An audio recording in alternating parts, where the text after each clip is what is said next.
आयुष्यातले सर्व दिवस हे गुरूंचेच असतात. म्हणजे आपण म्हणतो आज गुरुपौर्णिमा, गुरूंचा दिवस. नाही, ज्या दिवशी त्यांचा दिवस संपेल त्या दिवशी आपले दिवस घालावे लागतील. म्हणजे त्यांचा दिवस हा उगवणारा सूर्य आणि रात्री मावळणारा सूर्य देखील तेच आहेत, आणि पुन्हा रात्रीच्या कुशीतनं येणारा प्रकाश जो आहे ते देखील त्यांची कृपाच आहे.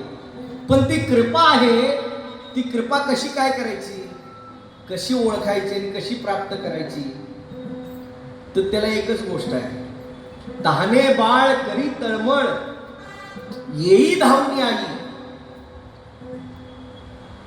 गुरूंच्या समोर कुठलंही नातं घेऊन जावा, कुठल्याही नात्यानं तुम्ही गुरूंना साध्य होऊ शकता. पण संतांनी सोपं साधन सांगितलंय, तहाने बाळ. तुम्ही ज्यावेळी तहानं बाळ होताय त्यावेळी कृपा फार